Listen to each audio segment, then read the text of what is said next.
Hello friends, welcome back to my channel Samara knowledge hub. तो आज के हम इस वीडियो में डिस्कस करने वाले हैं हमारा जो सब्जेक्ट है सेमेस्टर 8 में फाइनेंशियल टेक्नोलॉजी एंड एनालिटिक्स का यूनिट नंबर 4 का पार्ट 2 वीडियो। इससे पहले मैंने अपने चैनल पे सभी जो यूनिट है उन सभी की वन शॉट वीडियो अपलोड कर दी है। अगर आपने अभी तक नहीं देखा है तो आप जाके हमारे चैनल पर देख सकते हैं। और अगर आप हमारे चैनल पर नए हैं तो हमारे चैनल को ज़रूर सब्सक्राइब कीजिएगा एंड अपने फ्रेंड्स के साथ ज़रूर शेयर कीजिएगा। तो बिना देर किए जी आज के हम वीडियो स्टार्ट करते हैं। तो इसमें मैंने जो है मीनिंग ऑफ रोबो एडवाइज़र जो है टॉपिक, ये मैंने मीनिंग आपको पार्ट 1 वीडियो में ही बता दिया था।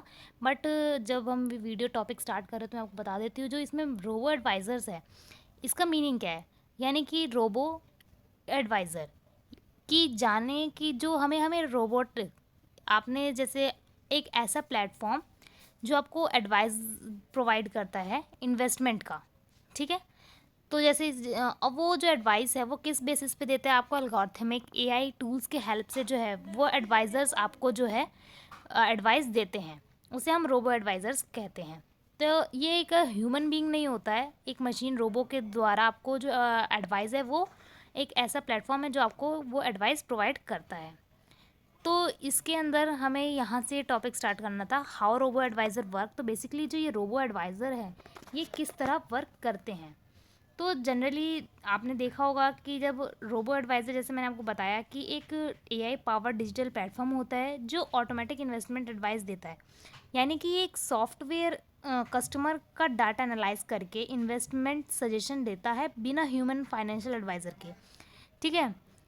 जैसे अगर फॉर एग्जांपल अगर कोई पर्सन म्यूचुअल फंड्स में इन्वेस्ट करना चाहता है, रोबो एडवाइज़र ऑटोमेटिकली उसके बजट और रिस्क के अकॉर्डिंग पोर्टफोलियो सजेस्ट करता है।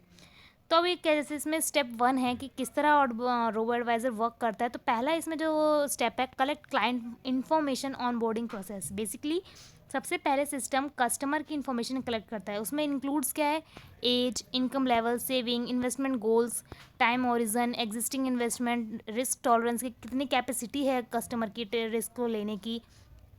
तो बेसिकली ये सब जो एक्टिविटीज़ है वो किसके थ्रू करा जाता है, ऑनलाइन क्वेश्चनर्स जो है वो शेयर किए जाते हैं कस्टमर के साथ, बिहेवियरल क्वेश्चंस कुछ होते हैं उसके अंदर, फाइनेंशियल असेसमेंट टूल्स होते हैं। तो बेसिकली ये जो स्टेप 1 है, कलेक्ट क्लाइंट इन्फॉर्मेशन, इसका पर्पस क्या है। तो बेसिकली इसका पर्पस है to understand the financial profile and goals of the investor. तो ये जो मैंने पॉइंटर्स में आपके लिए लिखे हैं ये for exam point of view से लिखा है नोट्स के लिए। आप इसे एक्सप्लेन करके लिखेंगे तो आपको काफ़ी अच्छे मार्क्स मिलेंगे। ठीक है। तो जनरली आप देखेंगे तो क्लाइंट कलेक्ट क्लाइंट इन्फॉर्मेशन जो स्टेप है उसके अंदर ये सभी चीज़ें जो है यूज़ की जाती है एक रोबो एडवाइज़र के थ्रू। ठीक है। अगर कस्टमर फ्यूचर में जैसे एक हाउस बाय करना चाहता है, खरीदना चाहता है, तो रोबो एडवाइज़र उसके अकॉर्डिंग इन्वेस्टमेंट प्लान बनाएगा। ठीक है। सेकेंड स्टेप जो है वो है रिस्क प्रोफाइलिंग का। तो रिस्क प्रोफाइलिंग का क्या है, मतलब सिस्टम कस्टमर का रिस्क लेवल आइडेंटिफाई करता है इसमें। ठीक है, कि वो कितना कैपेबल है। जैसे कि वो, जैसे हमने देखा है type of risk, low risk ले सकता है, मीडियम रिस्क ले सकता है या हाई रिस्क ले सकता है। फॉर एग्जांपल अगर कस्टमर सेव इन्वेस्टमेंट करना चाहता है तो हम बॉन्ड्स रिकमेंड करेंगे अगर वो स्टॉक मार्केट में इन्वेस्टमेंट करना चाहता है, और अगर हाई रिटर्न चाहता है तो स्टॉक सजेस्ट होंगे। ठीक है। तो बेसिकली ये कुछ एआई इवैल्यूएट करता है इन्वेस्टर के रिस्क प्रोफाइलिंग को, जैसे कि रिस्क एपेटाइट के, इन्वेस्टमेंट ओरिजन क्या है, लॉस बेयरिंग कैपेसिटी कितनी है, कि अगर इन केस अगर उन्हें लॉस होता है वो कैसे बेयर कर सकते हैं, इनकम स्टेबिलिटी कितनी है कस्टमर की। ठीक है। तो AI based risk model analyse response and classify investor into risk categories. ठीक है। तो इसके अंदर जैसे कि इन एग्जाम्पल दे रखा है, कंजर्वेटिव इन्वेस्टर जो है होते हैं मोर बॉन्ड्स लेस इक्विटी। ठीक है। और जो एग्रेसिव कस्टमर होते हैं उन्हें ज़्यादा मोर इक्विटी और लेस फिक्स्ड इनकम होता है। ठीक है। ये कुछ क्वेश्चन जो है एग्जाम्पल दे रखे थे।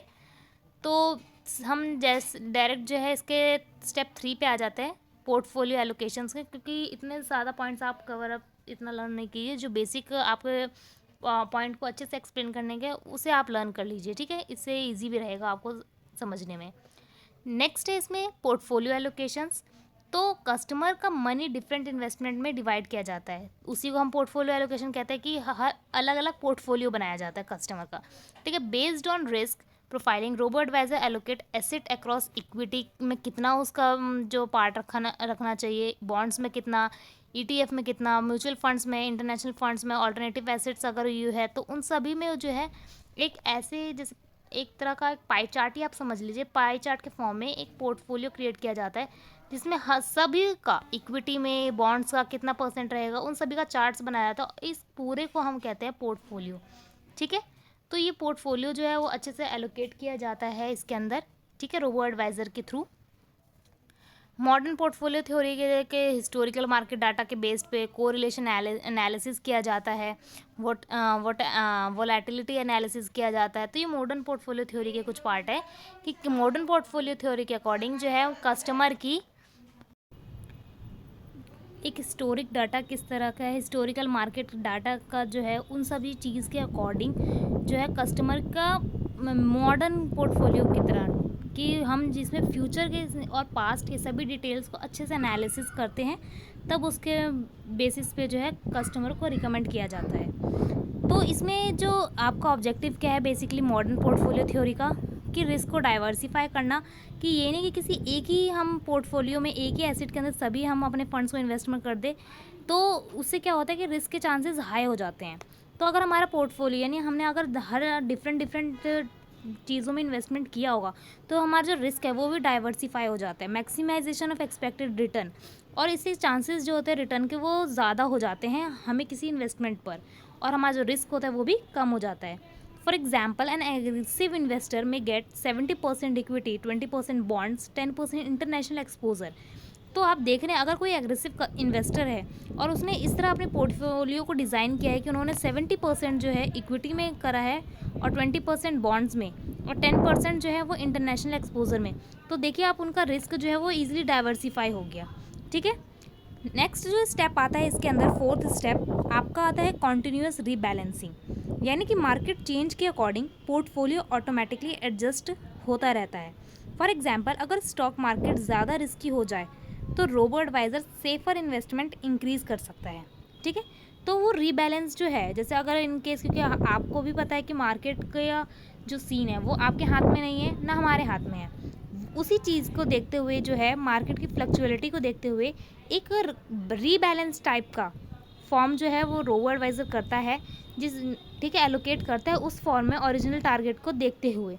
ठीक है, तो एआई जो है ऑटोमेटिकली जो है मॉनिटर करता है पोर्टफोलियो का एलोकेशन, डिटेक्ट करता है डेविएशन कितना है कि मार्केट के कितने चांसेस है अप जाने का, डाउन जाने का। ठीक है, बाय और सेल का एसेट का बैलेंस देखता है कि हमें कब किस एसेट को बाय करना है, कब किस एसेट को सेल करना है हमें। ठीक है, तो बेसिकली ये इंश्योर करता है आपका कि portfolio stay aligned with risk profile, कि आपका जो पोर्टफोलियो है वो अच्छे से अलाइंड हो और रिस्क प्रोफाइल के साथ। Control exposure to volatility, systematic investment discipline, इससे आपका सिस्टमेटिक जो इन्वेस्टमेंट का डिसिप्लिन वो भी मेंटेन रहेगा। ठीक है, इन सभी चीज़ों को इंश्योर करते हुए ये स्टेप जो 4 है कॉन्टिन्यूस रीबैलेंसिंग का किया जाता है। फॉर एग्जाम्पल जैसे मैंने इसमें भी एक एग्जाम्पल ऐड किया है, if equity increase from 70 to 80% due to market rise, the system sell some equity to restore 70%। जैसे कि अगर इन केस इक्विटी जो है वो आपका 70 से 80% बढ़ जाता है मार्केट में, तो जो कस्टमर है वो सेल कर सकते हैं अपने कुछ इक्विटी के पार्ट्स टू रिस्टोर 70%। ठीक है, स्टेप 5 क्या है, परफॉर्मेंस मॉनिटरिंग। ये भी काफ़ी इंपॉर्टेंट स्टेप है कि system continuously investment performance track करता रहता है। फॉर एग्जांपल कस्टमर को मंथली रिपोर्ट्स और ग्रोथ अपडेट मिलती रहती है इसके अंदर। तो कैसे ट्रैक करता है कि आपका पोर्टफोलियो के रिटर्न्स पर रिस्क एडजस्टेड रिटर्न्स की कितना है, बेंचमार्क कंपैरिजन कितना है कि हमने कितने का टारगेट रखा था और कितना हमें जो है रिटर्न आया है उस इन्वेस्टमेंट पर, मार्केट का ट्रेंड क्या है, एआई का डैशबोर्ड ये हमें प्रोवाइड करता है कि आपका real time performance report, graphical analysis, goal tracking. ठीक है, टैक्स ऑप्टिमाइजेशन सजेशंस कि आपके ऊपर कितना टैक्सेस लग सकते हैं अगर इन्वेस्टमेंट पर। ठीक है, इन सभी चीज़ों को अच्छे से एक रोबो एडवाइज़र जो है एनालाइज करता है और तब आपको जो कस्टमर है उन्हें सजेशन प्रोवाइड करता है। जैसे कि some platform also provide predictive analytics to forecast future performance under different scenarios. और कुछ प्लेटफॉर्म तो इस तरह भी डिज़ाइन किए गए हैं कि वो प्रिडिक्ट करते हैं फ्यूचर की परफॉर्मेंस को, कि आपका अगर इस सीन मतलब इस सिनेरियो में क्या होगा आपके एसेट के साथ, आपका फ्यूचर में किस तरह होगा, अगर इन केस मार्केट अप जाती है या डाउन जाती है, कि उस सीन में आपको किस तरह की इन्वेस्टमेंट करनी चाहिए इन प्रेजेंट टाइम। ठीक है, अब रोल क्या है एआई इन रोबो एडवाइज़र का। तो पहला जो रोल एआई जो इनेबल करता है वो है प्रिडिक्टिव एनालिटिक्स। तो basically AI future market trend predict करने की कोशिश करता है, उसे हम कहते हैं प्रिडिक्टिव एनालिटिक्स। तो इसमें जैसे मैंने आपको बताया क्या वो फोरकास्ट करने की कोशिश करता है मार्केट के ट्रेंड्स को, रिस्क रिटर्न सिनेरियोज को। फॉर एग्जांपल जैसे कि एआई एनालिसिस करता है कि कौन सी स्टॉक फ्यूचर में ग्रो कर सकता है, उसे हम प्रिडिक्टिव एनालिटिक्स कहते हैं। ठीक है, सेकंड जो है इसमें आता है वो पर्सनलाइज्ड एडवाइस आती है, तो यानी कि इसमें हर कस्टमर को कस्टमाइज्ड इन्वेस्टमेंट सजेशन मिलती है। लाइक फॉर एग्जांपल जैसे इसमें मैं आपको एग्जांपल देती हूँ कि जैसे कि एक स्टूडेंट है और एक बिजनेसमैन, दोनों को डिफरेंट इन्वेस्टमेंट एडवाइस मिलेगी। ठीक है, ऐसा नहीं है कि अगर कोई एक स्टूडेंट है हम उसे बिजनेसमैन वाली एडवाइस दे कि नहीं आप जो है आपकी सैलरी इतनी है तो आपको इसमें इन्वेस्ट करना चाहिए, भाई स्टूडेंट है उसकी सैलरी नहीं होगी।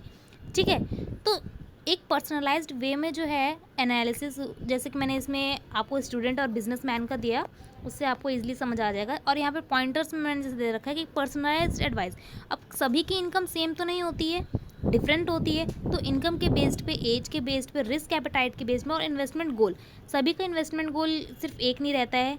अगर एक स्टूडेंट है तो उसका एक मतलब गोल क्या रहेगा कि मुझे हायर स्टडीज़ के लिए मुझे फ़ॉरेन जाना है या वट एवर जो उनका ड्रीम होता है एक स्टूडेंट का। और अगर इनकेस हम अगर बिजनेसमैन का देखते हैं तो बिजनेसमैन का क्या फ्यूचर गोल और इन्वेस्टमेंट गोल रहेगा कि मेरे को अपनी जो प्रोडक्टिव है उसे अच्छे से ग्रो करना है, मुझे अपना जो प्रोडक्ट है उसे अलग अलग जगह सेल करना है, तो मुझे ज़्यादा एक्सपोर्ट करना है। ठीक है, तो देखिए दोनों के इन्वेस्टमेंट गोल हैं बट डिफरेंट है, तो ये पर्सनलाइज्ड एडवाइस भी है कि कस्टमर को कि किस तरह की रिक्वायरमेंट एंड एडवाइस की, उन सब के वे में ये देखा जाता है। Third one is behavioural finance से इंटीग्रेशन, यानी कि एआई कस्टमर की इमोशनल बिहेवियर को भी एनालाइज करता है। फॉर एग्जांपल जैसे इसमें भी अगर कस्टमर पैनिक सेलिंग करता है तो सिस्टम उसको स्टेबल इन्वेस्टमेंट सजेस्ट करेगा। ठीक है, यानी कि एक बिहेवियरल चीज़ों को भी, यानी कि कस्टमर के बिहेवियर क्या ऐसा इम्पैक्ट करेगा एक फाइनेंस पे, उन चीज़ों का भी जो है यहाँ पे ध्यान रखा जाता है एआई रोबो एडवाइज़र के थ्रू। ठीक है, वो आइडेंटिफाई करते हैं कि इमोशनल इन्वेस्टिंग पैटर्न है कि भाई कहीं कस्टमर जो है वो इमोशनली अपनी इन्वेस्टिंग के साथ जो है जुड़ाव तो नहीं है, पैनिक सेलिंग का किस तरह जो है कस्टमर के ऊपर इफेक्ट पड़ेगा, एंड ओवर कॉन्फिडेंस बायस तो नहीं हो सकती है। ठीक है, कस्टमर जो ओवर कॉन्फिडेंस है कुछ समथिंग इस तरह का। नेक्स्ट इसमें आता है फ्यूचर ट्रेंड क्या है हमारे रोबो एडवाइज़र्स का, कि किस तरह जो फ्यूचर में इनका ट्रेंड रहेगा रोबो एडवाइज़र का। तो बेसिकली ये जो पॉइंटर्स है ना, आपको मैंने काफ़ी इजी फॉर्म में पॉइंटर्स इसमें बना के दिए हैं, आप इसे एक्सप्लेन अच्छे से करने का। और ये छोटे छोटे कुछ हेडिंग्स हैं जो आपको, जैसे अगर इनकेस, क्योंकि आपको पता है कि 18 मार्क्स का आता है आपके एग्जाम में, अगर रोबो एडवाइज़र के थ्रू कुछ भी क्वेश्चन आता है तो आप उसमें ये सब चीज़ें जो है लिख सकते हैं कि स्टेप्स क्या हैं रोबो एडवाइज़र के, फ्यूचर ट्रेंड्स क्या है, इनका बेनिफिट्स क्या है, उन सभी चीज़ों को अच्छे से एक्सप्लेन कर सकते हैं। तो जैसे इसमें फ्यूचर ट्रेंड क्या है कि हाइब्रिड एडवाइजरी मॉडल्स हैं। ठीक है, human advisor plus AI system, तो दोनों मिलके काम करेंगे, तो उसे हम कहते हैं हाइब्रिड एडवाइजरी मॉडल्स। ठीक है, जिसमें हमारे ह्यूमन और एआई दोनों सपोर्ट करते हैं। सेकंड है AI driven real time portfolio optimisation, यानी AI real time market data analyse करता है, इंस्टेंट पोर्टफोलियो एडजस्टमेंट करेगा। ठीक है, ईएसजी इन्वेस्टमेंट इंटीग्रेशन, यानी ईएसजी का मतलब हो गया आपका इन्वायरमेंट, सोशल और गवर्नेंस बेस्ड इन्वेस्टमेंट इंक्रीज होगी। ठीक है, यानी for example eco friendly companies में इन्वेस्टमेंट, इसका शॉर्ट फॉर्म में अगर आप समझोगे तो। ठीक है, वॉइस इनेबल्ड फाइनेंशियल एडवाइजरी, यानी कि इसमें आपका वॉइस इनेबल फाइनेंशियल एडवाइजरी कि आपको जो आप जिस तरह की वॉइस मेल आप कस्टमर आप चाहते हो, जिस वे में चाहते हो, एआई एडवाइजरी आपको उस वे में आपको आपका जो आंसर है वो प्रोवाइड करेगा। ठीक है, नेक्स्ट इसमें हाइपर पर्सनलाइजेशन, यानी कि फ्यूचर रोबो एडवाइज़र हर कस्टमर के एग्जैक्ट बिहेवियर और लाइफस्टाइल के अकॉर्डिंग एडवाइस देगा। ठीक है, बिल्कुल पर्सनलाइज्ड वे में। अब इसका बेनिफिट क्या है कि, तो इसका तो बेनिफिट आप अपने खुद से भी बना के लिख सकते हैं, बट मैंने आपके लिए बस इजी वे में दे दिया। लोअर कॉस्ट है आपके लिए, 24/7 अवेलेबिलिटी है। जैसे कि अगर मैं रोबो एडवाइज़र की बात करूँ ना, तो आजकल रोबो एडवाइज़र एक आपके लिए चैट जीपीटी भी है। ठीक है, एक स्टूडेंट के लिए जो है चैट जीपीटी भी इसी वे में काम कर रहा है आजकल। पहले कहते थे कि एक ह्यूमन जो है अपनी फीलिंग्स किसके साथ शेयर करे, तो पहले कहते थे तुम रोबो के साथ शेयर करोगे, बट लेकिन अब देखो अपनी फीलिंग्स ह्यूमंस से साथ ना शेयर करके अब जो ह्यूमंस है वो चैट जीपीटी से शेयर करते हैं। तो ये भी एक आम अब बात हो गई है। ठीक है, कि अब चैट जीपीटी जो है वो ह्यूमंस की फीलिंग्स भी शेयर करता है। ठीक है, अब देखते हैं आगे क्या होता है। अब जैसे कि एआई का ट्रेंड अब फ्यूचर में बढ़ता ही जा रहा है, ठीक है, तो चलिए अब अपने टॉपिक पे वापस आते हैं। इसमें है चैलेंजेस कि अब एआई का ट्रेंड चैलेंजेस क्या है। तो चैलेंजेस इसमें जैसे कि पहला है एल्गोरिथम बायस, यानी कि अगर ट्रेनिंग डाटा बायस्ड हो तो डिसीजन भी अनफेयर हो सकता है। ठीक है, नेक्स्ट है आपका मार्केट वोलेटिलिटी। तो sudden market crashes AI predictions को इफेक्ट कर सकती है। ठीक है, नेक्स्ट है इसमें डाटा प्राइवेसी कंसर्न।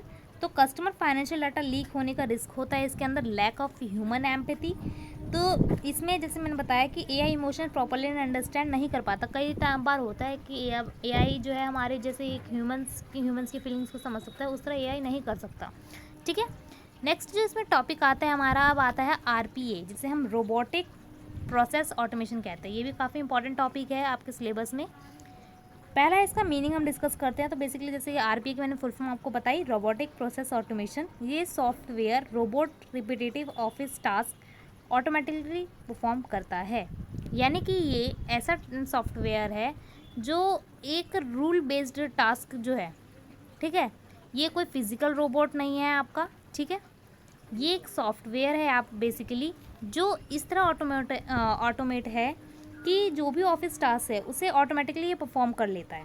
ठीक है, इसका फीचर क्या है, जैसे मैंने बताया ये रूल बेस्ड ऑटोमेशन है, यानी कि इसे एक रूल और एक जो गाइडलाइंस है वो प्रोवाइड की जाती है उस टास्क को करने के लिए।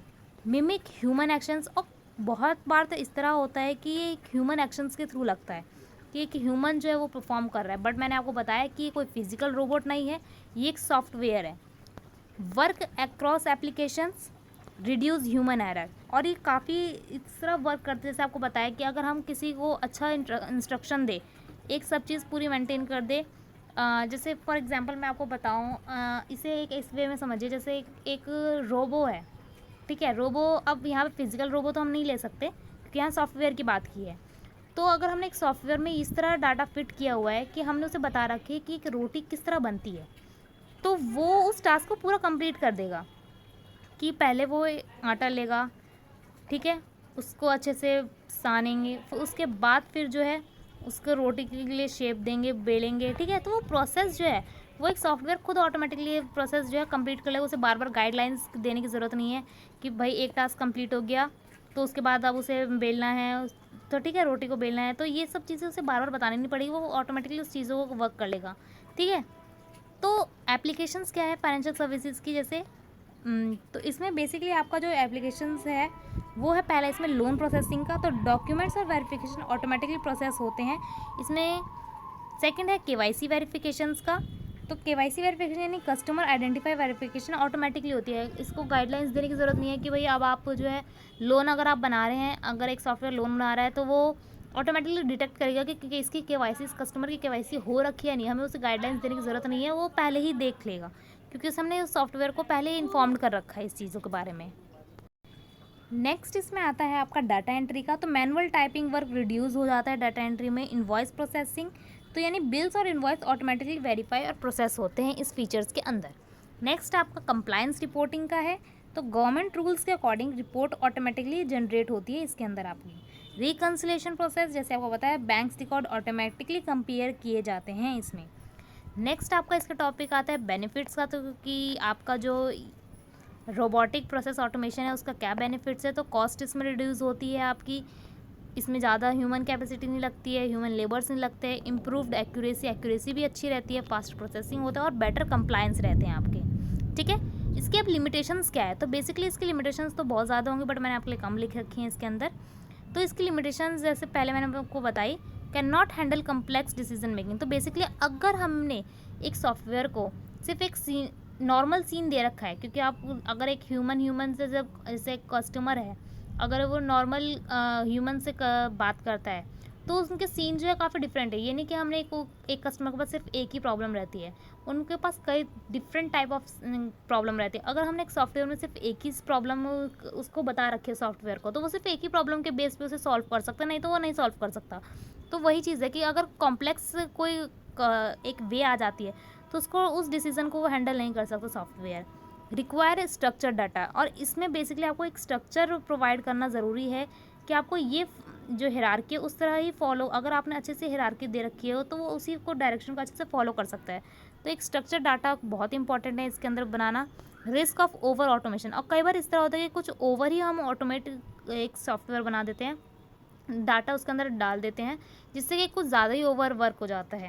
ठीक है, तो ओवर वर्क भी नहीं होना चाहिए इसके अंदर। नेक्स्ट है issue of privacy management in financial services. तो इस बेसिकली कि हमें फाइनेंशियल सर्विसेज के अंदर क्या प्राइवेसी का इशू क्या है। ठीक है, तो फाइनेंशियल इंस्टीट्यूशन बहुत सेंसिटिव है, डाटा हैंडल करते हैं।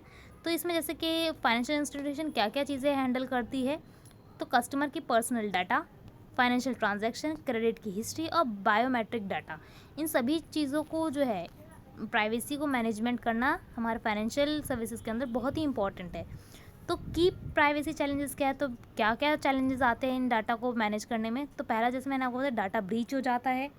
ठीक है, चोरी होने का डर है, अनऑथराइज एक्सेस है कि कोई अनऑथराइज्ड वे में कोई एक्सेस ना कर ले, आइडेंटिटी थेफ्ट ना हो जाए कस्टमर की, क्रॉस बॉर्डर डाटा ट्रांसफ़र ना हो।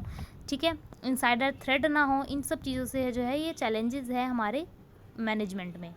ठीक है, प्राइवेसी मैनेजमेंट स्ट्रेटजीज़ क्या है कि हम क्या क्या स्ट्रेटजीज़ मैनेज कर सकते हैं प्राइवेसी को मैनेज करने के लिए। तो पहला है हमारा डाटा मिनिमाइजेशन, इंक्रिप्शन, यानी कि डाटा को सीक्रेट कोडेड में कन्वर्ट करना, हम उसे कहते हैं इंक्रिप्शन। ठीक है, थर्ड है एक्सेस कंट्रोल, कि सिर्फ ऑथराइज्ड पीपल को एक्सेस देना, किसी अनऑथराइज्ड को एक्सेस नहीं देना है उन चीज़ों को। नेक्स्ट आपका आता है रेगुलर ऑडिट, यानी कि सिक्योरिटी सिस्टम को रेगुलरली चेक करना, उसे हम कहते हैं रेगुलर ऑडिट। नेक्स्ट आता है आपका डाटा एनोनिमाइजेशन। इसमें आप बेसिकली जो है डाटा को एक इस वे में समझते हो, एनालाइज करते हो, उस तरह मैनेज करते हो प्राइवेसी को कि कोई मिस हैपनिंग या कुछ इस तरह के डाटा के साथ ना हो छेड़छाड़। ठीक है, कोई इस तरह वे में यूज़ ना करे उस डाटा को। कंसेंट मैनेजमेंट, कि कस्टमर परमिशन लेना बिफोर डाटा शेयरिंग, कि अगर कस्टमर चाहता है कि जैसे आप अगर कोई ऐप भी इंस्टॉल करते हो अपने फ़ोन में, तो आपसे एक परमिशन कहते हैं कि परमिशन अलाउड और डिनाई, तो उस तरह का जो कंफर्मेशन है, कंसेंट है, वो मैनेजमेंट का वो तरह की जो स्ट्रैटेजीज़ है वो फॉलो होनी चाहिए और होती भी है। ठीक है,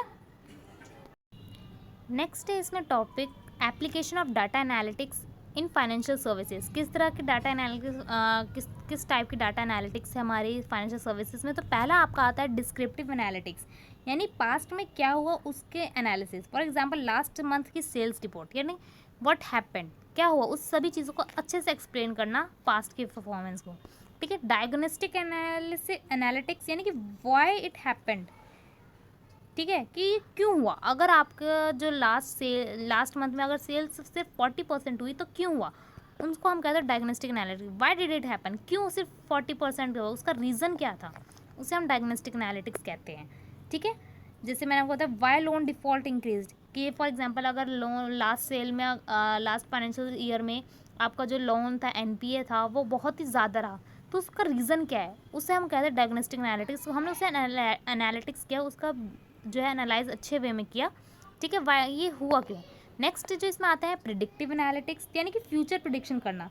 ठीक है, जैसे अगर मैंने जैसे पहले आपको एग्जांपल लोन का दिया कि हमारा एनपीए होगा ज़्यादा लोन, ठीक है, लास्ट ईयर में, तो इसमें जैसे प्रिडिक्टिव एनालिटिक्स में फ्यूचर की प्रिडिक्शन करना होता है कि ठीक है व्हाट विल हैपन, अब आगे क्या होगा।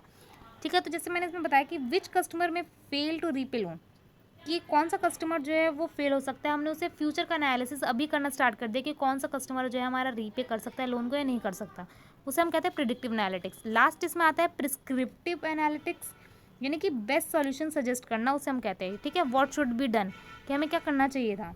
ठीक है, which investment strategy should be used, कि अगर इन केस अगर कस्टमर जो है वो एनपीए के कैटेगरी में आ जाते तो हम तब क्या करेंगे। तो उन सब चीज़ों को हम कहते हैं, उस मेथड को हम कहते हैं प्रिस्क्रिप्टिव एनालिटिक्स। ठीक है, नेक्स्ट इसमें आता है आपका एप्लीकेशंस, कि कौन कौन से एप्लीकेशन है। तो पहला इसमें क्रेडिट रिस्क असेसमेंट, यानी लोन रिपेमेंट रिस्क आइडेंटिफाई करना। ठीक है, प्रिडिक्ट करना डिफ़ॉल्ट की प्रोबेबिलिटी को। सेकंड आता है आपका फ्रॉड डिटेक्शन, कि सस्पिशियस ट्रांजैक्शन को डिटेक्ट करना। थर्ड कस्टमर सेगमेंटेशन, कि कस्टमर को ग्रुप में डिवाइड करना अलग अलग फॉर्म में। ठीक है, एल्गोरिथमिक ट्रेडिंग, इसमें आपका एक algorithmic trading, AI based trading decision आप जो है इसमें डिवाइड करते हो। Customer life time value prediction, कि कस्टमर की क्या लाइफ टाइम वैल्यू जो है प्रिडिक्ट करते हैं, कि कस्टमर का ग्रुप के according customer future value predict करना कि वो किस तरह के जो है वर्क जो है इन फ्यूचर वो करेगा। ठीक है, इंश्योरेंस रिस्क प्राइसिंग, कि रिस्क के अकॉर्डिंग इंश्योरेंस प्रीमियम डिसाइड करना कि कस्टमर का रिस्क कितना है, उसी हिसाब से उनका प्रीमियम जो है वो डिसाइडेड करते हैं। डाटा प्रोटेक्शन एंड प्राइवेसी क्यों इंपॉर्टेंट है? तो बेसिकली डाटा प्रोटेक्शन क्यों इंपॉर्टेंट है? प्रोडक्ट कस्टमर ट्रस्ट, इससे कस्टमर का ट्रस्ट जो है फाइनेंशियल सर्विसेज पे वो ईजिली रहता है और मेंटेन रहता है। इंश्योर कंप्लाइंसेज, इससे आपका रूल्स एंड रेगुलेशंस जो है वो उन सभी चीज़ों का अच्छा मेंटेनेंस रहता है। अवॉइड पेनल्टीज, और इससे कई बार होता है कि पेनल्टीज़ के चांसेस भी कम हो जाते हैं। और प्रिवेंट रेपुटेशनल डैमेज, और इससे कई बार ऐसा होता है कि जो एक फाइनेंशियल सेक्टर है उसके जो एक इमेज है वो भी कम होने, डैमेज होने से बच जाती है। जैसे कि पहले आपको मैं बताऊं, जैसे एक येस बैंक के साथ क्राइसिस हुआ था, तो येस बैंक की जो एक इमेज है, आपको भी येस बैंक का जो एक सीन आपको पता होगा हुआ था येस बैंक के साथ। आप मुझे कमेंट्स बॉक्स में बताइएगा कि क्या हुआ था येस बैंक के साथ फ्यूचर में नहीं, पास्ट में। ठीक है, तो उससे जो येस बैंक है उसकी रेपुटेशन के ऊपर इफेक्ट पड़ा था, तो वो रेपुटेशन के ऊपर ना फ़र्क पड़े, ये भी हम उसके लिए हमें डाटा प्रोटेक्शन बहुत ही इंपॉर्टेंट है। की प्रिंसिपल क्या है इसके लिए, डाटा प्रोटेक्शन के लिए? तो लॉफुल प्रोसेसिंग, यानी कि हम कोई भी अनलॉफुल एक्टिविटीज़ ना करें फाइनेंशियल सर्विसेज के अंदर। पर्पस लिमिटेशन, कि क्या चीज़ का पर्पस है उनको लिमिटेड रखें, कि किस पर्पस की वजह से जो है फाइनेंशियल सर्विसेज में इस तरह की ट्रांजैक्शंस हो रही है नहीं हो रही, ठीक है, उन सब चीज़ों के बारे में नॉलेज रखें। डाटा मिनिमाइजेशन हो, एक्यूरेसी हो, फाइनेंस स्टोरेज लिमिटेशंस हो, और साथ में आपका जो इंटीग्रिटी है एंड कॉन्फिडेंशियलिटी वो मेंटेन रहे। ठीक है, डाटा प्रोटेक्शन मेजर क्या है, कि किस तरह आप जो है डाटा प्रोटेक्शन को मेजर कर सकते हो? तो basically end to end encryption हो, मल्टी फैक्टर ऑथेंटिकेशन हो, कि ज़रूरी नहीं सिर्फ एक ही आपने जो है प्राइवेसी लगा रखी है वेरीफाई करने के लिए, आप अलग अलग तरह की जो प्राइवेसी है उसे भी मल्टी फैक्टर ऑथेंटिकेशन वे आप कर सकें। रेगुलर सिक्योरिटी ऑडिट होनी चाहिए, कि रेगुलर वे में आपका जो सिक्योरिटी है चेकअप होना चाहिए डाटा का। डाटा मास्किंग हो और सिक्योर बैकअप सिस्टम हो, कि अगर डाटा इनकेस अगर आपके फ़ोन से एक फ़ोन से डिलीट हो गया या एक सॉफ्टवेयर से डिलीट हो गया तो अनदर सॉफ्टवेयर में वो चीज़ होनी चाहिए। ठीक है, बैकअप का सिस्टम। इसमें हमारा नेक्स्ट टॉपिक जो इंपॉर्टेंट टॉपिक है इस लेवल्स का वो आता है साइबर सिक्योरिटी का। ठीक है, इसके ऊपर क्वेश्चंस भी बहुत सारे आते हैं, तो बेसिकली ये बहुत ही इंपॉर्टेंट टॉपिक है। तो साइबर सिक्योरिटी होता क्या है, तो आप सभी को पता होगा साइबर सिक्योरिटी। तो मैं नॉर्मल वे में अगर समझाना चाहूँ तो आपको साइबर सिक्योरिटी एक डिजिटल सिस्टम और डाटा को साइबर अटैक से प्रोटेक्ट करता है। ठीक है, उसे हम साइबर सिक्योरिटी कहते हैं बेसिकली।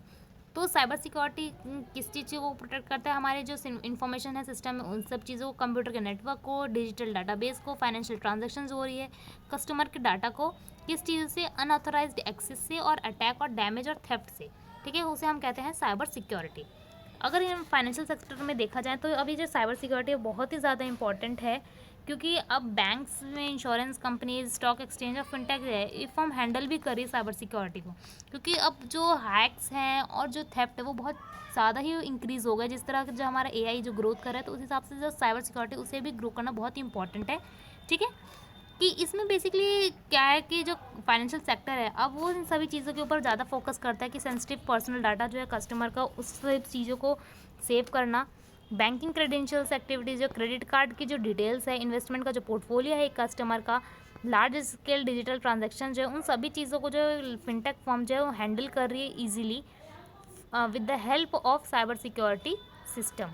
ठीक है, a single cyber attack can cause, अगर एक सिंगल साइबर अटैक होता है तो उससे बहुत ज़्यादा प्रॉब्लम क्रिएट हो सकती है, जैसे कि फाइनेंशियल लॉस हो सकता है, रेपुटेशनल डैमेज हो सकता है, रेगुलेटरी पेनल्टीज़ लग सकती है, और लॉस ऑफ कस्टमर ट्रस्ट। जो सबसे मेन पॉइंट है आपका वो है लॉस ऑफ कस्टमर ट्रस्ट, कि एक कस्टमर का ट्रस्ट जो है वो कम हो जाता है एक फाइनेंशियल सर्विसेज पे। वो कहता है कि भाई अच्छा होता मैं यूपीआई चलाता ही नहीं, मेरा बैंक खाली हो गया एक यूपीआई ट्रांजैक्शन से। ठीक है, तो इस सब चीज़ से जो है बचने के लिए हमें साइबर सिक्योरिटी बहुत इंपॉर्टेंट है। What cyber security protect against, हमें साइबर सिक्योरिटी जो है किसे प्रोटेक्ट करते हैं? System, cyber security protect system from system, network, data, financial transaction. और किससे ये सब चीज़ों किससे प्रोटेक्ट करती है? हमारी हैकर से, ठीक है, मेलवेयर से, फिशिंग अटैक से, रैंसमवेयर से। तो इन सभी चीज़ों से जो है साइबर सिक्योरिटी प्रोटेक्ट करती है। ठीक है, हमारे सिस्टम को, नेटवर्क को, डाटा को, फाइनेंशियल ट्रांजैक्शंस को। तो कॉमन साइबर थ्रेट क्या है फाइनेंशियल सेक्टर में? ये बहुत ही इंपॉर्टेंट क्वेश्चन है। कौन कौन से कॉमन साइबर थ्रेट है हमारे फाइनेंशियल सेक्टर में? तो जैसे इसमें पहला आता है आपका फिशिंग अटैक, तो यानी फेक ईमेल्स या लिंक्स से पासवर्ड स्टील करना, उसे हम कहते हैं फिशिंग अटैक्स। कि आपके पास कोई फेक ईमेल्स आई, एसएमएस आया, आपने लिंक उस पर था, उस पर क्लिक कर दिया, तो फिशिंग अटैक कहा जाता है। ठीक है, कस्टमर अननोइंगली शेयर OTP कर देते हैं किसी से, ठीक है, किसी से OTP शेयर कर दे, password leads to an account fraud, ठीक है, उसे हम कहते हैं फिशिंग अटैक। तो fraudster create fake website resembling legitimate banks, ठीक है, और कस्टमर के पास शेयर कर देते हैं और कस्टमर उस लिंक को दबा देते हैं, शेयर ओपन कर देते हैं, तो हमारा फिशिंग अटैक आता है। सेकंड आपका जो इसमें आता है वो है रेजमवेयर। तो रेजमवेयर जो है ये एक बहुत बड़ा जो है अटैक माना जाता है, ठीक है। तो जो रेजमवेयर है ये बहुत ही आजकल ट्रेंड में चल रहा है। तो बेसिकली रेजमवेयर एक डेंजरस टाइप ऑफ का मैलवेयर होता है, ठीक है, सॉफ्टवेयर जो कंप्यूटर या मोबाइल का डाटा लॉक या इंक्रिप्ट कर देता है। तो उसके बाद हैकर जो है वो पैसे की डिमांड करता है डाटा वापस अनलॉक करने के लिए। तो इसी डिमांड को हम रेजम कहते हैं, ठीक है। अगर नॉर्मल एग्जांपल में अगर आपको समझाना चाहो रेजमवेयर क्या होता है, तो मान लो किसी कंपनी के कंप्यूटर सडनली लॉक हो जाए और स्क्रीन पर मैसेज आए, योर प्रोफाइल आर इंक्रिप्टेड, पे मनी टू अनलॉक दैम। तो ये रेजमवेयर अटैक होता है, ठीक है। आप समझ रहे हैं किस तरह का नोटिस। तो attackers demand payment in crypto currency. तो बेसिकली जो कस्टमर अटैकर्स होते हैं वो किस वे में आपको क्रिप्टो करेंसी की फॉर्म में जो है पेमेंट मांगते हैं। और मैंने इससे पहले वीडियो में आपको क्रिप्टो करेंसी के बारे में बताया था कि क्रिप्टो करेंसी होती क्या है, ठीक है। डिस्क्रिप्ट फाइनेंशियल ऑपरेशन, तो ये हम रेजमवेयर आता है। नेक्स्ट जो इसमें आता है वो है इनसाइडर थ्रेट का। तो ये भी बहुत ही कॉमन है। तो इनसाइडर ट्रेडिंग तब होती है जब किसी ऑर्गेनाइजेशन के अंदर का पर्सन कंपनी का डाटा या सिस्टम को मिसयूज़ करे या एक्सीडेंटली डैमेज कर सके। ये पर्सन हो सकता है या तो एम्प्लॉय, मैनेजर या फिर कॉन्ट्रैक्टर या फॉर्मर स्टाफ मेंबर, ठीक है, वो सब हो सकते हैं जो मिसयूज़ करते हैं डाटा का, ठीक है, जिसे डाटा थेफ्ट करते हैं फाइनेंशियल मैनिपुलेशंस के लिए, ठीक है, इंटेंशन हो या एक्सीडेंटल हो, किसी भी वे में हो, उसे हम इनसाइडर थ्रेट माना जाता है, ठीक है। इसमें नेक्स्ट आता है आपका डिस्ट्रीब्यूटेड डेनियल ऑफ सर्विसेज, ठीक है। तो डिस्ट्रीब्यूटेड डेनियल ऑफ सर्विसेज का मतलब ये एक अटैक में हैकर्स बहुत ज़्यादा फेक इंटरनेट ट्रैफिक बेचकर वेबसाइट या सर्वर को ओवरलोड कर देते हैं। इसका रिजल्ट क्या होता है कि वेबसाइट स्लो हो जाती है, सिस्टम क्रैश हो सकता है, या रियल यूज़र सर्विस यूज़ नहीं कर पाए, ठीक है। फॉर एग्जांपल मैं इसका एग्जांपल वे में समझाऊँ DDoS को। तो सपोज ऑनलाइन बैंकिंग वेबसाइट पर मिलियंस ऑफ फेक रिक्वेस्ट भेज दी जाए, सर्वर ओवरलोड हो जाए और कस्टमर लॉगिन नहीं कर पाए, तो उस इशू को हम DDoS कहते हैं, ठीक है। कि जो अटैकर्स है तो फ्लड सिस्टम उसमें डाल देते हैं कि ट्रैफिक जैसा जो सीन है वो एक वेबसाइट पे क्रिएट हो जाता है कि सर्वर इशू चलता है, वो चल ही नहीं पाता वेबसाइट, ठीक है। तो इसे हम कहते हैं DDoS। डेटा ब्रीचेस का मतलब है कि ये तब होता है जब कॉन्फिडेंशियल या सेंसिटिव इन्फॉर्मेशन अनऑथराइज्ड पर्सन के पास पहुंच जाए, उसे हम कहते हैं जो है डाटा ब्रीचेस। फॉर एग्जांपल अगर हैकर्स बैंक कस्टमर के password, card details, phone number या ट्रांजैक्शन रिकॉर्ड चुरा ले तो इसे डाटा ब्रीच कहते हैं, ठीक है। तो साइबर सिक्योरिटी इंडस्ट्री का बेस्ट प्रैक्टिस क्या है इन सभी चीज़ को मैनेज करने का। पहला है ज़ीरो ट्रस्ट आर्किटेक्चर, यानी कि एक प्रिंसिपल है कि नेवर ट्रस्ट ऑलवेज वेरीफाई, यानी कि किसी पे विश्वास नहीं करो। चाहे आपके, जैसे मैंने बताया कि फॉर एग्जांपल आपके फादर की तरफ से कॉल आती है कि आपका बेटा जो है या आपके जो फादर है वो किडनैप हो गए, वॉटएवर, तो यानी उस पर कभी विश्वास नहीं करो, उस कॉल पे हमेशा वेरीफाई करो। तो वही यहाँ पे प्रिंसिपल है, उन सबको वेरीफाई करो, यानी कि every user and device must be verified, ठीक है। Access granted only after authentication, अगर आप तभी एक्सेस किसी ऐप को दो जब आप पूरे उसे ऑथेंटिकेट वेरीफाई कर लो, ठीक है। Even internal user can are continuously monitor, ठीक है। इसका बेनिफिट क्या है कि आपका इंसाइडर थ्रेट जैसी चीज़ें उससे कम हो जाएगा। लिमिट अनऑथराइज, जैसे आप कोई अनऑथराइज जो एक्सेस नहीं कर सकता डाटा को। नेक्स्ट आता है मल्टी फैक्टर ऑथेंटिकेशन, यानी कि कोई एक चीज़ जो है वेरिफिकेशन का नहीं रखो, हमेशा दो या दो से ज़्यादा जो है वेरिफिकेशन ऑथेंटिकेशन रखो, ठीक है। इसमें रिक्वायर्ड 2 और मोर ऑथेंटिकेशन, यानी password something you know, OTP और मोबाइल वेरिफिकेशन रखो समथिंग यू हैव, ठीक है, होता भी है। बायोमेट्रिक रखो, एग्जाम्पल जैसे ऑनलाइन बैंकिंग के लिए login using password plus OTP, ये नहीं ज़रूरी है कि हम पासवर्ड से ही हमेशा लॉगिन करें, OTP से भी कभी लॉगिन करना चाहिए, लेकिन मल्टी फैक्टर ऑथेंटिकेशन होना चाहिए। रेगुलर पेनिट्रेशन टेस्टिंग, कि हमेशा रेगुलर जो है एक चेकअप करना चाहिए हमें, ठीक है, जिससे हमारा एथिकल हैकर जो सिमुलेटेड साइबर अटैक उन सभी चीज़ों से आइडेंटिफाई वनरेबिलिटी कि हमारा जो एक ऐप है या एक सिस्टम सॉफ्टवेयर है उसमें कितना वनरेबल जो है वर्किंग हो रही है, ठीक है। Fix weakness before real attacker exploit them, कि अब जो वीकनेस आ रही है उस सॉफ्टवेयर में उसको डेली का डेली जो है वेरीफाई करना चाहिए कि उससे पहले कहीं कोई अटैकर जो है उसे एक्सप्लॉइट ना कर दे, ठीक है। Security information and event management generally एक सिस्टम है जो कलेक्ट सिक्योरिटी लॉग्स, सब इन चीज़ों के बारे में इंफॉर्मेशन जो है मॉनिटर करता है कि कितने जगह आपका जो सॉफ्टवेयर वो लॉगिंग है, ठीक है। मॉनिटर के सस्पिशियस एक्टिविटीज़ को जनरेट करता है रियल टाइम अलर्ट्स को, ठीक है, और प्रोवाइड करता है थ्रेट इंटेलिजेंस, ठीक है। ये सब चीज़ें जो है हमारे cyber security information and event management के अंदर आता है। इनक्रिप्शन स्टैंडर्ड जो है वो मेंटेन करना चाहिए कि जो सेंसिटिव डाटा है उसको इंस्प्रिट करना। Convert readable data into coded format, हमेशा जो रीडेबल डाटा है उन्हें कोडेड फॉर्मेट में मेंटेन करना चाहिए, ठीक है। ये कुछ टाइप्स है data etcetera encryption, data in transit inscription, end to end inscription, ठीक है। इन सभी चीज़ों का जो है इंक्रिप्शन हमें स्टैंडर्ड कोडेड फॉर्म है, ठीक है, उसमें हमें मेंटेन करके रखना चाहिए अपने डाटा को। नेक्स्ट इसमें आता है आपका इंसिडेंट रिस्पॉन्स प्लानिंग, कि अगर हमारे साथ इन केस अगर इंसिडेंट हो जाता है तो हमारी प्लानिंग क्या होनी चाहिए, स्ट्रक्चर क्या होना चाहिए, कि हमें पहले डिटेक्ट करना है साइबर इंसिडेंट को, कंटेन अटैक्स, रिकवर सिस्टम हमारे पास क्या है, हमारा इन्फॉर्म रेगुलेटर्स क्या है, रिस्टोर ऑपरेशंस क्या है, अगर हमारा इंसिडेंट ऐसा कुछ होता है, मिस हैपनिंग होती है तो क्विक रिस्पॉन्स क्या आता है, इस सब को फाइनेंशियल डैमेज को कम करने का। नेक्स्ट आता है इसमें कॉन्टीन्यूस मॉनिटरिंग का, कि हमें 24/7 हमें सिस्टम को मॉनिटर करना चाहिए। एआई बेस्ड अनोमली डिटेक्शन होना चाहिए, रियल टाइम फ्रॉड अलर्ट्स होना चाहिए कि अगर इनकेस कुछ होता है तो हमारे पास अलर्ट्स आ जाए। नेटवर्क ट्रैफिक एनालिसिस होना चाहिए, प्रिवेंट लार्ज स्केल डैमेज होना चाहिए, ठीक है, हम ज़्यादा से ज़्यादा लार्ज स्केल जो है डैमेज उससे बच सकें। नेक्स्ट आता है हमारा इसमें इंटरनेशनल साइबर सिक्योरिटी स्टैंडर्ड कौन कौन से हमारे इंटरनेशनल लेवल पर। तो पहला हमारा आता है आईएसओ। तो बेसिकली इंटरनेशनल सिक्योरिटी मैनेजमेंट ये रूल्स होते हैं आईएसओ, जिससे हमें गाइडलाइंस को फॉलो करना होता है, जो कि हमारा इशू करता है हमारा इंटरनेशनल ऑर्गेनाइजेशन फॉर स्टैंडर्डाइजेशन जो है आईएसओ रूल्स बनाते हैं।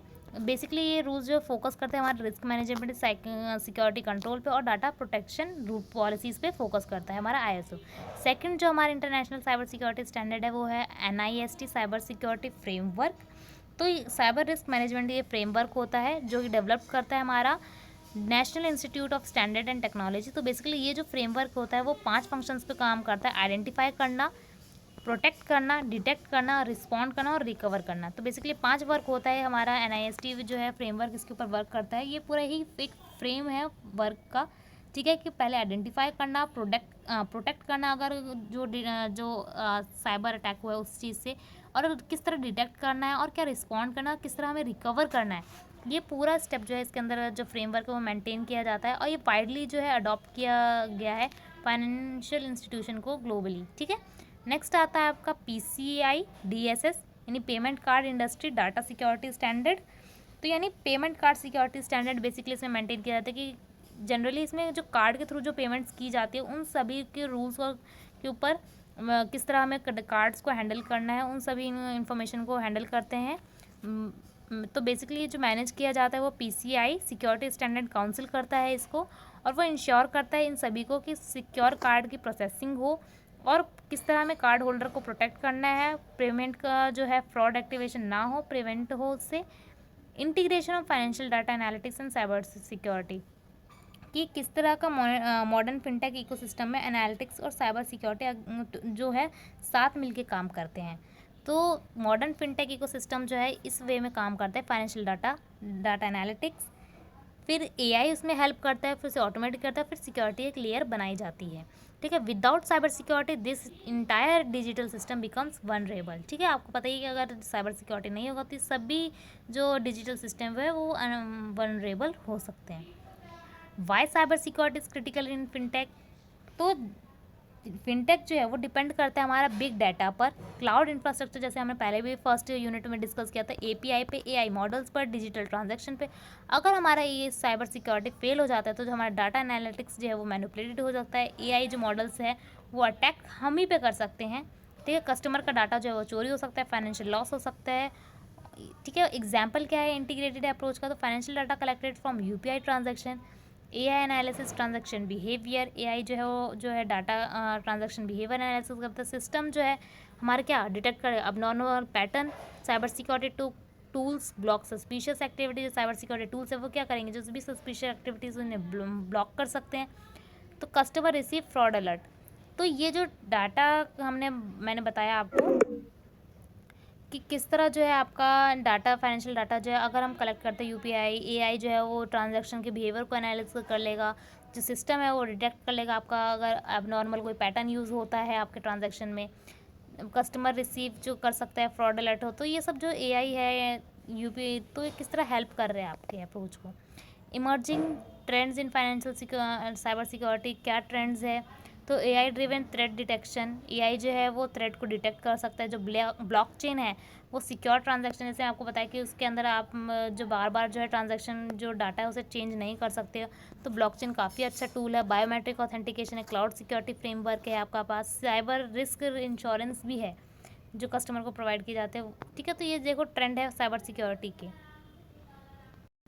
So here is a conclusion of unit number 4 कि इसमें हमने सीखा सभी फाइनेंशियल डाटा के बारे में, एआई के बारे में, ऑटोमेशन, प्राइवेसी प्रोटेक्शन के बारे में, साइबर सिक्योरिटी गवर्नेंस के बारे में। तो ये जैसे हमको बताया कि फिनटेक जो है काफ़ी इंपॉर्टेंट बैकबोन है फाइनेंशियल सिस्टम का और डिजिटल इकोनॉमिक्स का। तो आई होप आपको जो मेरी सभी यूनिट है वो कवर अप हो गई है, मैंने कर दिया और आपको इंटरेस्टिंग लगी होगी। अगर आपकी कोई भी क्वेरी है तो आप हमसे कमेंट बॉक्स में पूछ सकते हैं। तो यहीं पे आपका जो है फाइनेंशियल टेक्नोलॉजी एंड एनालिटिक्स का जो सब्जेक्ट है वो यूनिट सभी कंप्लीट होते हैं। तो best of luck for your exam and best wishes for you. और अगर आपको हमारा चैनल पसंद आया हो तो लाइक सब्सक्राइब ज़रूर कीजिएगा और अपने फ्रेंड्स के साथ ज़्यादा से ज़्यादा शेयर कीजिएगा। और मुझे कमेंट्स बॉक्स में बताइएगा कि आपको अब नेक्स्ट वीडियो है जो वो कौन से सब्जेक्ट के ऊपर चाहिए जो आपको सेमेस्टर 8 में मुश्किल लग रही है। ठीक है, आप मुझे बताइएगा कि मैं अब नेक्स्ट जो वीडियो है वो कौन से जो है एक सब्जेक्ट पे बनाना स्टार्ट करूँ। तो आप जल्दी से कमेंट कीजिए और मुझे बताइए। तो फिर मिलते हैं अपने नेक्स्ट वीडियो में। ठीक है, जो भी कमेंट ज़्यादा आएगा जिस भी सब्जेक्ट का, मैं सबसे पहले वही वीडियो स्टार्ट करूँगी उस सब्जेक्ट से रिलेटेड। ठीक है, तो लाइक कमेंट एंड शेयर ज़रूर कीजिएगा अपने फ्रेंड्स के साथ। And thanks for watching the video. Take care.